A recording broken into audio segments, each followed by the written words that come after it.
Hey, what's up? My name is Jose Duncan Jr., and I would like to welcome you to the Unnatural Born Leader podcast.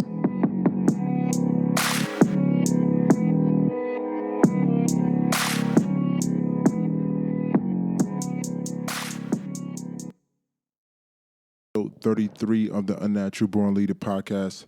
Thank you for everyone who's tuning in today.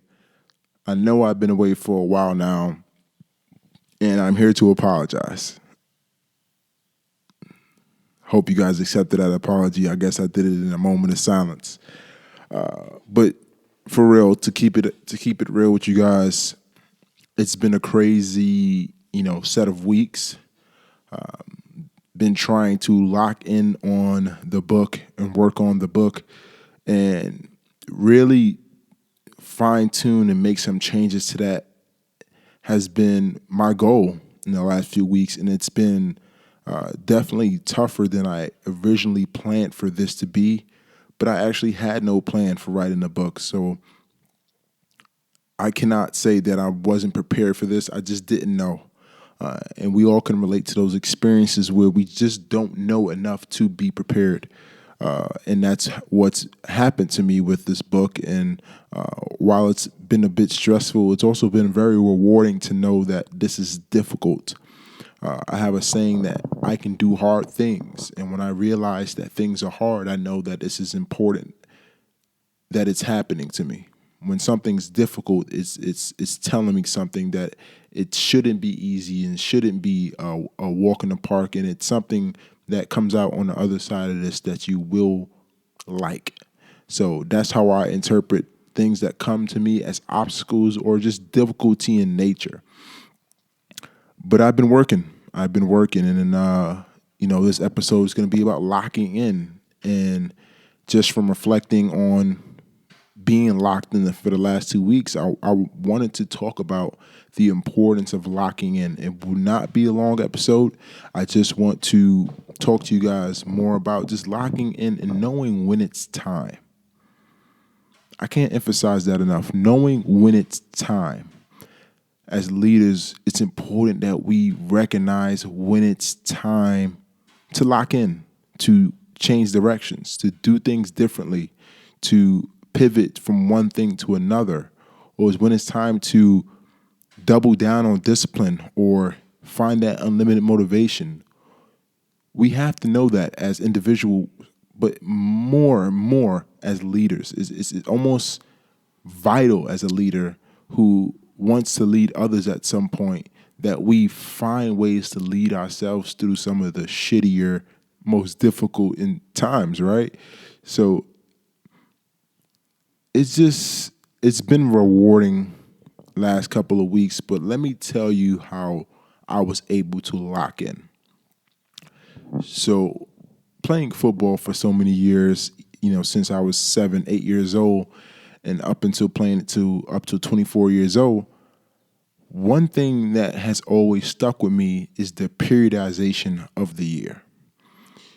Usually in the beginning of the year, let's say we start in September, we're in that, spring ball phase, and we're going through those winter conditioning, and we're just building our bodies up after a long season and building our stamina and endurance and athletic ability. We're building those things up, and we go through that flow throughout January in the spring semester, you can say in college. And we're going through that spring semester, and usually around May, late March up until May, we're in that spring ball phase. And then we come out of that phase, right? And then what usually follows that is some spring conditioning and getting ready for the summer and things like that. And also finishing up whatever academic work we had to get done. And then, we'll have some summer exercising. Summer's a great time. It's a flexible time. We were able to do different things and have fun, but we also was training pretty hard in the summer. But when August and September came around, there was this weird energy that most athletes in the football and other sports that start in the fall have, is that it's time. Is that bulb that switches in our head that tells us, wait a minute, it's time. It's time, right? And the time it is is so significant to how we change things in our lives around that time.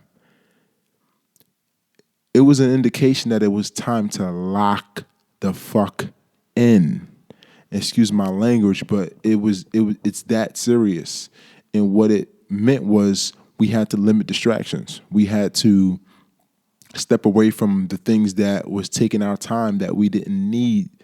We had to double down on what we were eating. We had to, get more sleep. We had to, tell our families that we're going to go into preseason and season mode. We had to just prepare our bodies and our minds and everything around us for this. Even academic procedures changed for us. We knew we had to put more time, front load academics, and be on top of that because we had a whole new obligation in the season. So what happened to me recently was in late August, I felt that it was time. I wanted to carry that football mindset into daily life because I find that in the past it has worked for me. And the craziest thing about why I'm okay with stepping away from the game of football, because I use the game of football all the time. It's the baseline for which I make decisions about my life. So it was time to lock in late August, and I decided to limit distractions. Social media has been a great addition to my life. I love connecting with my friends and former teammates and being on there and seeing different content and enjoying it. But I realized that at its worst, it was a distraction. None of us are immune to the effects of social media. These companies do a great job at keeping our attention and configuring content to keep our attention on their platforms. So there's a great evil that comes with that. So it was definitely difficult transitioning off of it, but I knew that I needed to limit distractions. And that was a huge distraction for me at that time. So I decided to do that. I knew I needed to focus more on productivity. So I decided to start scheduling my days, hour by hour, scheduling what days would look like for me, what was being done, what was the productivity like, what time I'm waking up, keeping a general time to when I'm waking up, when I'm exercising, what I'm doing, and just maximizing the time of my day. And in order to do that effectively, I knew I needed to double down on my sleep. I knew I needed to take my rest very serious. I'm not really a nap person, so at nighttime I needed optimal amounts of rest. So I decided to just, cut the bedtime by 3 hours instead of having that block between 8 to 11 where I was normally unproductive. I decided to move that block until 5 a.m. and start getting up at 5 a.m. And I did that for a few weeks to start going to the gym and train to get my day started even earlier. And what I found was that I was a lot more productive because from the moment I got up, it wasn't really, I wasn't just going through the motions. I had a plan when I woke up, and that created more production in my day. And just a lot of things started to get better, and I can't say it was easy in the beginning, especially with, going through a lot of transitions, like, stepping into a new facility for work, making that transition from my old job, working on a book, editing the book, and going through the publishing process, which has been hell. Some family things, dealing with some family issues, or just helping my family out and my dad and making sure he's squared away. And a lot of other things that comes up in our daily routines, especially with working with clients in my business. So it was definitely not easy in the beginning trying to lock in because I didn't have all these things pre-structured to do so. It was kind of prompt. It was kind of just sudden, and it's definitely been some adjustments in that department. But what I can say after, not being on social media for about maybe 50, 60 days now, I'm a lot more comfortable with not being on it. In the beginning it was tough. I would still check it on my laptop and, start scrolling for 2 or so because I needed to be reminded why I was off of it. So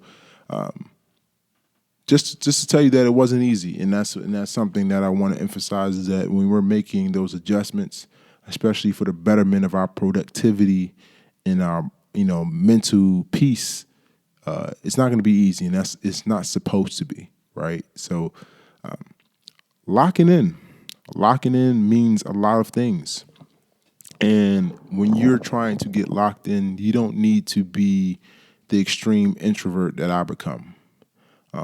Whatever locking in is for you and whatever magnitude or pace you can do it at, try it. I wouldn't say that, you have to eliminate everything or all distractions all at once, but definitely start small. Start with things that you know clearly are distractions that you can lock in on or eliminate temporarily. Take those small wins. Momentum is a real thing. Once you get the ball rolling with, getting more focused and locking in, it's a lot easier to do it when it becomes more difficult. And there are going to be times while you're trying to lock in that you feel that it's unnecessary or you've finally got it. You're locked in now, you're all good, everything is going well. And that's the times you have to be afraid of, because that's the mindset that's telling you that everything is all good again and you can fall off your discipline, you can fall off your focus. And that's when you have to double down on those things and lock in once again. So it's definitely a practice. This is not a 3-step manual how to get more focused. It's definitely a practice that takes consistent effort. And I'm no guru in it. I'm not perfect in it, but I'm sharing what it's been like for me trying to lock in and focus on some of the things that I wanted to create and that I've been creating.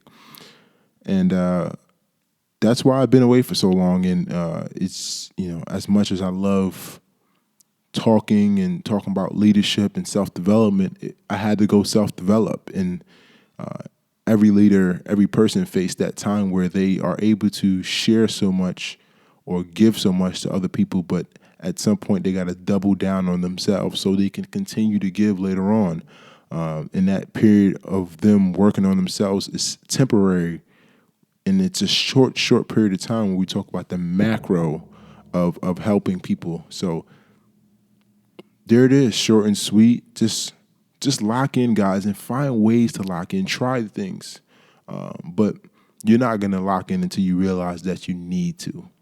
So it may not be now. It may not be next week. It may not be next month. Maybe beginning of 2021 is when it feel like you need to lock in. But I wouldn't suggest waiting if you feel the need to do it. A year is really a timeline given to us. We can create our own timeline. And I think that's important to when we're talking about people who look towards external things to set goals, when you can just set it right now and get to work. So locking in is what I want to talk about, and I hope you guys got some value out of that. And I'll be working on the book intensively, working on my new job, working in a new facility. I'll be working on that intensively. So if I don't get a chance to post a podcast, I just want to tell you guys, thank you for the continued support, and I will be back as soon as possible with more episodes, more content, and talking about the book when it's actually published and really diving deeper into what's in the book and giving you guys an idea of what I've been working on for so long and what I've been sacrificing for. So thank you guys for the continued support, and I will talk to you guys soon. But don't forget that positivity is contagious and attitude is truly everything. Talk soon.